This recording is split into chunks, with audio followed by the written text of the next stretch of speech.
Hello friends, आप सबका स्वागत है मेरे यूट्यूब चैनल पर।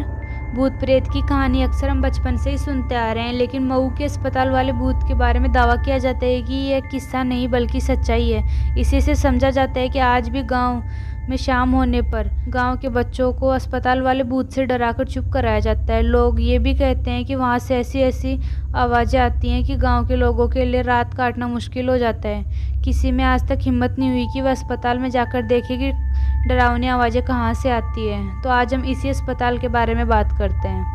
मऊ जिले के परदा ब्लॉक के अंतर्गत रेनी गांव में बना सरकारी स्वास्थ्य केंद्र अस्पताल खंडर की तरह खड़ा है।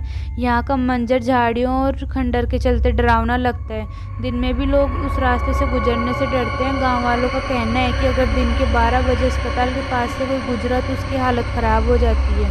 कई बार तो लोगों को लगता है कि अस्पताल में खूब भीड़ और लोगों के रोने की आवाज़ें आती हैं। यही नहीं, खौफ इस बात से भी होता है कि पक्षी भी इस खंडर और इसकी दीवारों पर नहीं बैठते। सूरज डूबते ही गांव के लोग उस रास्ते को सुनसान छोड़ देते हैं। यह भी दावा किया जाता है कि आधी रात के समय उल्लुओं के रोने की आवाज़ें आती हैं।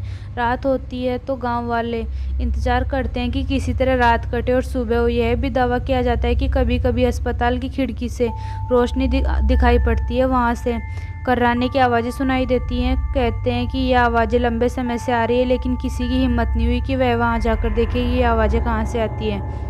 जिस रात अस्पताल में रोने की आवाज़ें आती हैं, उसके दूसरे दिन गांव में सन्नाटा छाया रहता है। हर किसी को इस बात का डर लगता है कि कहीं कोई घटना न हो जाए।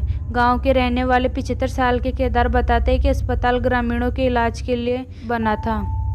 केदार बताते हैं कि बात पूछते कि जब गांव में रहने वाले 2 पट्टीदारों के बीच आपसी लड़ाई हुई तो एक की मौत इलाज के अभाव में हो गई थी। पर इसके कुछ दिनों बाद गांव में उन्हें उसी स्थान पर बैठे देखे जाने की बातें कही जाने लगी। कहा जाता है कि वह किसी से कुछ बोलते नहीं, पर बचाओ बचाओ की आवाज़ें ज़रूर सुनाई देती है। किसी की हिम्मत नहीं हुई कि वह वहां जाए। इस घटना के कुछ दिन बाद उनका पड़ोसी भी गांव छोड़कर चला गया और उस परिवार का आज तक पता नहीं चला। सन 1982 में जब चिकित्सा उपकेंद्र बनकर तैयार हुआ तो कुछ दिन बाद ही टूटने फूटने की आवाज़ें आने लगी। जब अस्पताल के डॉक्टर चले जाते तो रात में अस्पताल का दरवाज़ा अपने आप खुल जाता। कुछ दिनों तक ऐसा लगा कि लापरवाही से डॉक्टरों से खुला रह जाता है, पर थोड़े दिनों बाद जब यह घटना सही लगने लगी तो रात के समय तेज़ तेज़ रोने की आवाज़ें सुनाई देने लगी। अस्पताल के डॉक्टर भी परेशान हो गए। इसके बाद से जब से अस्पताल बना है बंद ही चल रहा है। अस्पताल दिखने में नया जैसा लगता है, पर अंदर सारे मेडिकल उपकरण बेकार पड़े हैं। गांव के लोगों का दावा है कि इन सामानों से भूतों का इलाज होता है। गांव प्रधान मुकेश राय बताते हैं कि उपकेंद्र पर तैनात मेडवाइफ गांव में तो आती है पर अस्पताल नहीं जाती, क्योंकि लोग कहते हैं कि वहाँ भूत रहते हैं। सो फ्रेंड्स, वीडियो अच्छी लगी है तो वीडियो को लाइक करें, कमेंट करें और चैनल को सब्सक्राइब करें ताकि आने वाली वीडियो का नोटिफिकेशन जल्दी मिल जाए।